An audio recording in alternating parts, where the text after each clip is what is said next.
Pues digo, normalmente cuando uno revisa un estado de cuenta bancario, todo es increíblemente preciso, ¿no? Ajá, cada centavo está en su lugar. Exacto. O sea, los impuestos son un porcentaje exacto, la hipoteca tiene una tasa fija, el recibo de la luz trae todo desglosado. Nos encantan los números claros. Claro, porque te dan una comodidad psicológica enorme. Te permiten categorizar la vida entera en hojas de cálculo.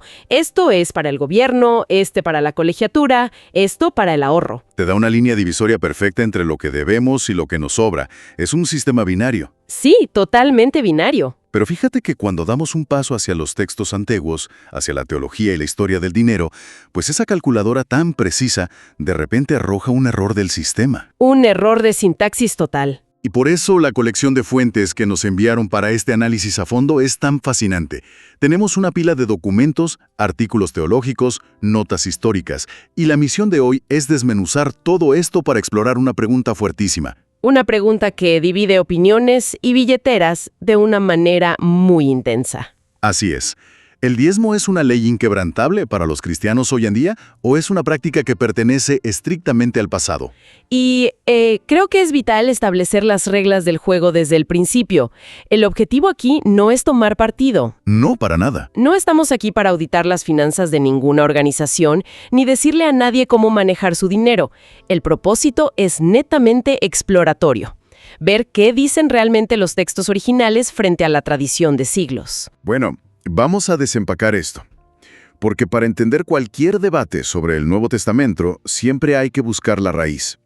Y en estos documentos, el argumento más antiguo a favor del diezmo nos lleva muchísimo antes de que existieran las iglesias. Sí, e incluso antes de la ley de Moisés, nos remonta al libro de Génesis. Al famoso caso de Abraham, ¿verdad? Exacto.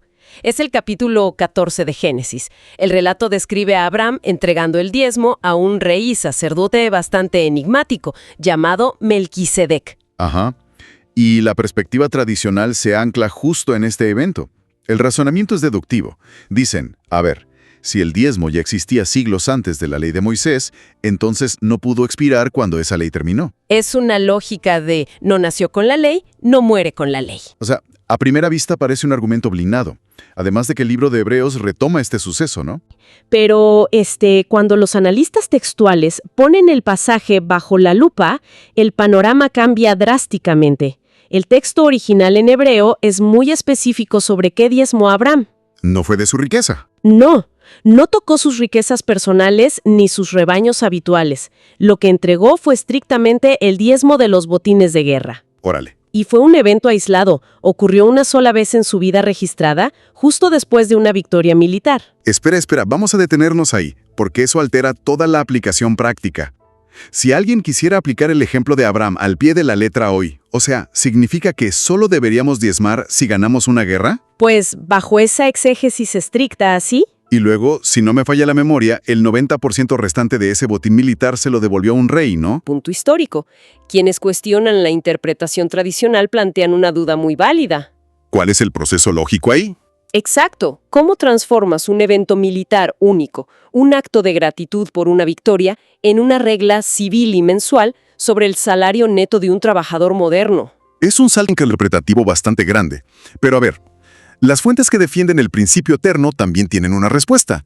Dicen que la gracia del Nuevo Testamento debería inspirar mayor generosidad, no menor. El argumento de la revelación completa. Sí, dicen, si alguien bajo una revelación parcial daba el 10% de un botín, ¿por qué alguien bajo la gracia buscaría dar menos? Y refuerzan ese punto con el capítulo 7 de Hebreos. El autor dedica mucho espacio a explicar cómo la tribu de Leví, que cobraba los diezmos, de alguna manera pagó diezmos a través de Abraham. Estableciendo una jerarquía espiritual. Exactamente. Pero la exégesis contraria aclara que la intención del autor de Hebreos jamás fue instituir una colecta financiera. Su único objetivo retórico era demostrar que el sacerdocio antiguo había sido superado por uno nuevo. Ya. Entonces, si el debate sobre Abraham termina en una especie de empate técnico entre la tradición y el análisis textual, la atención tiene que girar hacia Jesús. Hacia la máxima autoridad del cristianismo, claro. ¿Qué dijo realmente Jesús? En los apuntes hay una referencia constante al Evangelio de Mateo cuando confronta a los líderes religiosos. Que son increíblemente meticulosos al diezmar la menta, el eneldo y el comino. Digo, las especies del jardín. Sí, pero que ignoran por completo los principios más pesados de la ley, como la justicia y la misericordia.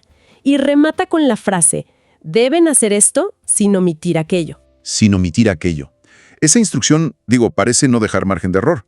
Quienes sostienen que el diezmo es inquebrantable usan este versículo como prueba irrefutable. Y es un argumento de mucho peso. Si el fundador dice, no lo omitan, pues parece caso cerrado. Pero aquí es donde debemos aplicar la lente histórica, ¿no? El contexto operativo. Exacto. ¿A quién le hablaba Jesús? Estaba hablando con judíos dentro de Israel que vivían bajo el estricto cumplimiento de la ley mosaica. Esto es antes de la crucifixión. El templo en Jerusalén funcionaba al 100%. Al 100. Y el sacerdocio levítico era la autoridad legal vigente. Jesús operaba bajo las reglas del Antiguo Testamento. Claro, la nueva alianza de la que hablan los textos aún no se inauguraba oficialmente. Y para ilustrar esto, los investigadores citan otro evento en Mateo 8, el del leproso. Fíjate que ese es el ejemplo perfecto. Jesús sana a un hombre con lepra. ¿Y qué le ordena? Le dice que vaya con el sacerdote y ofrezca los sacrificios de animales que exigía Moisés. Sacrificar animales. Y hoy en día a nadie se le ocurriría exigir que, tras recibir el alta en un hospital, el paciente deba ir a sacrificar unas palomas. Sería absurdo. Reconocemos automáticamente que esa instrucción pertenecía a un sistema ceremonial caduco. Y la crítica textual argumenta que el famoso diezmo de la menta y el comino pertenece exactamente a la misma categoría legal que el sacrificio de palomas. Era parte del Código Civil de una teocracia. Que tenía fecha de caducidad. Entonces, si las reglas cambiaron, ¿qué marca la transición? Los artículos mencionan un principio en Hebreos 7 que dice, cambiado el sacerdocio, necesariamente hay un cambio de ley. Si la estructura de los levitas fue reemplazada, la maquinaria financiera que los mantenía también tuvo que desmantelarse. Y eso nos obliga a hacer una pausa y analizar cómo funcionaba realmente ese diezmo original, porque la investigación histórica revela un sistema que rompe por completo con el concepto moderno. Completamente. No tiene nada que ver con dar el 10% del sueldo. Aquí es donde los datos nos vuelan la cabeza. Revisando Levítico, queda claro que el diezmo bíblico era estricta y exclusivamente agrícola y ganadero. Fruto de la tierra y rebaños. Nada más. En toda la ley mosaica no hay un solo versículo que exija el diezmo del dinero, de la plata o del salario de oficios como la carpintería, y el dinero circulaba libremente. Y hay una razón muy profunda para eso. Israel era una teocracia. Religión y Estado eran la misma entidad. La tribu de Leví funcionaba como el gobierno civil. Eran los jueces, inspectores de salud, educadores. Así es, pero por ley no se les permitía ser dueños de tierras. Así que el diezmo agrícola era en esencia un impuesto nacional para sostener a servidores públicos. Que no podían producir su propio alimento. Y hay un dato técnico en Levítico 27 que está de locos. Si un agricultor quería convertir sus sacos de trigo a monedas por pura logística... Para no cargar todo hasta el templo, claro. Ajá, pues la ley le cobraba una multa del 20% adicional. Penalizaban el uso del dinero. Sancionar el uso de la moneda no tiene ningún sentido lógico. Se penalizaba porque el diseño original era proveer alimento físico, no llenar una bóveda de oro. Pero lo que de verdad destruye la matemática moderna es la cantidad. Las matemáticas no mienten.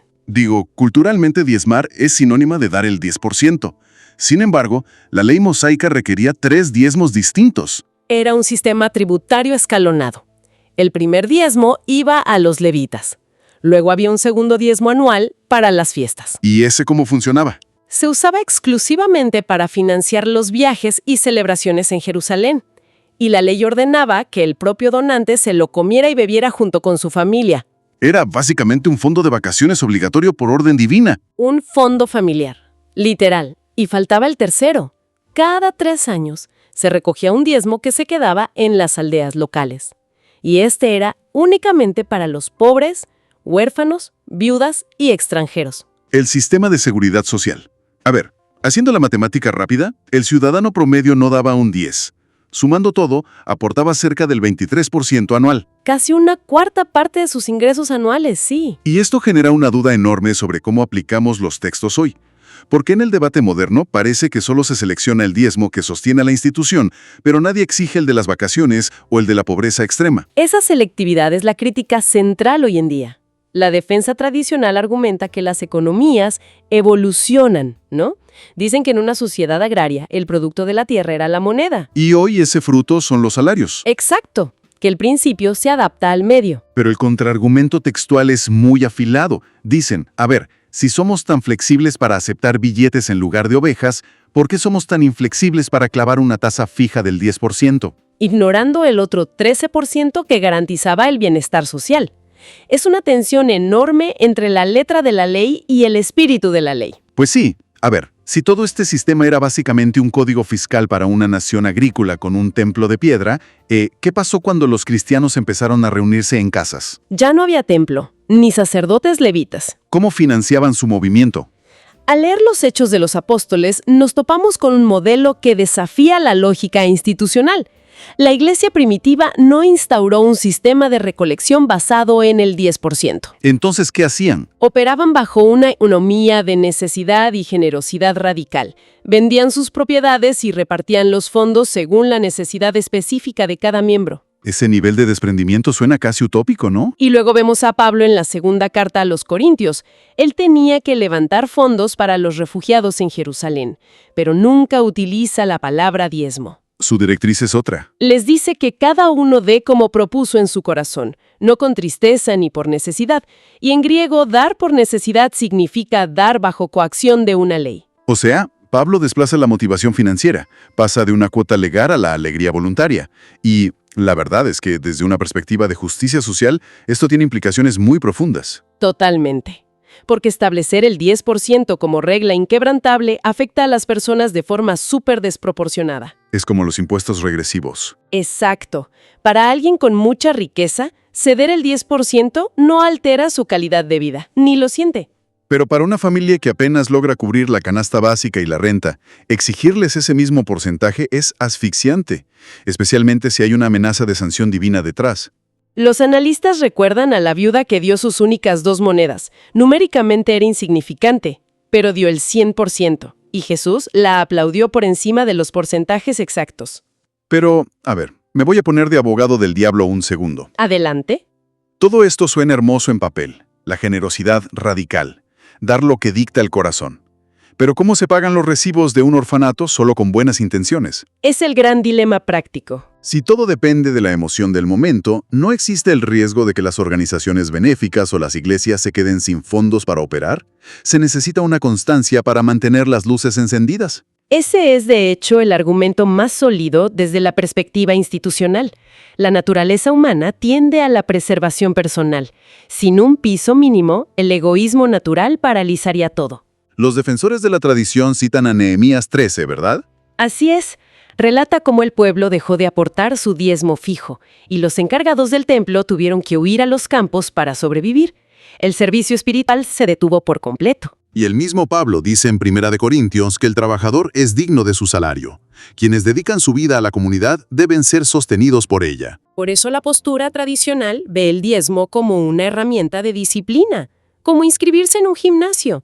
Si no te pones una meta obligatoria, siempre habrá una excusa para quedarte en el sofá. Sirve para ordenar las finanzas y educar el corazón. Funciona como un ancla. Funciona. Sin embargo, este debate va mucho más allá de la logística. Toca una fibra muy sensible sobre nuestra relación con el dinero y el miedo. Y ahí es imposible ignorar a Malaquías. Malaquías capítulo 3, el conocidísimo. Traed los diezmos al alfolí y probadme en esto. El texto más citado en este debate. Para muchos es la promesa financiera suprema. Si entregas el 10, se abren las ventanas de los cielos. Pero si lo retienes, eres culpable de robar y quedas bajo maldición. Y es precisamente ahí donde la teología del Nuevo Testamento hace un alto total. Los estudiosos señalan que Pablo, en Gálatas, argumenta que la obra de Cristo fue redimirnos de la maldición de la ley. Entonces usar una amenaza de maldición sobre alguien ya redimido crea un choque teológico enorme. ¡Gigante! La crítica dice que reinstaurar el miedo como motivación anula el mensaje de la gracia. Y hay un detalle histórico sobre ese alfolí que cambia todo. Los registros muestran que no era una bóveda para billetes. Era un inmenso silo agrícola. Un silo para almacenar grano físico, para asegurar que los sacerdotes y los más pobres no murieran de hambre en el invierno. Era una cuestión de supervivencia nacional. No de prosperidad individual. ¡Wow! Ahora, la perspectiva tradicional más madura no usa Malaquías para infundir miedo. Lo ven como un acto de resistencia cultural, una guerra espiritual contra la deificación del dinero. Separar el 10% es una forma de decir que el dinero no es tu Dios. Es una dualidad fascinante, pero el análisis textual advierte de un efecto psicológico muy curioso en esto. ¿Cuál? Que establecer una regla del 10% puede crear una división artificial. Uno piensa, ya entregué lo sagrado, mi conciencia está tranquila, el otro 90% es mío y puedo ser tan egoísta como quiera. Y esa mentalidad transaccional es la que el Nuevo Testamento intenta desmantelar. Pasajes como Romanos 12 o Primera de Corintios llaman a que absolutamente todo se haga para un propósito trascendente. Bajo la gracia, la matemática desaparece. El 100% pertenece al altar. Usar tu dinero para tu familia o ayudar a un vecino también es un acto sagrado. Si bajamos esto a lo cotidiano, la pregunta es el motor. ¿Se da por miedo a una maldición o por amor genuino? Pensemos en un matrimonio. Nadie saca un contrato diciendo, te dedicaré exactamente el 10% de mis horas, porque eso exige el reglamento. Se entrega la vida entera. Cuando las relaciones se miden con porcentajes, el amor se vuelve un trámite. Es una analogía brutal y nos permite recapitular todo esto. Así es.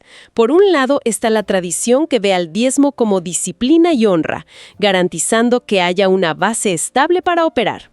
Y por otro, la visión exegética, que nos enseña que las reglas originales eran agrícolas y que el llamado moderno aboga por una libertad radical, impulsada por el amor que muchas veces supera cualquier porcentaje. Son dos caminos que buscan honrar los recursos con propósito. Y para cerrar, hay un pensamiento final en estos documentos. Juan 3:16 dice que la acción divina máxima fue darlo todo. El estándar jamás fue un porcentaje. Donde esté nuestro tesoro, allí estará nuestro corazón. Exactamente. Recordando la iglesia primitiva que vendía todo, surge una última pregunta para reflexionar. ¿Podría ser que aferrarnos tanto al debate del 10% sea en el fondo una estrategia de nuestra naturaleza? Para asegurarnos con un recibo que nunca se nos exija entregar el otro 90%. Eso mismo. Arranca la comodidad de las hojas de cálculo y nos enfrenta al verdadero estado de nuestro corazón. Ese es el desafío que dejan estos textos. Esperamos que este recorrido haya encendido su curiosidad. Hasta la próxima inmersión.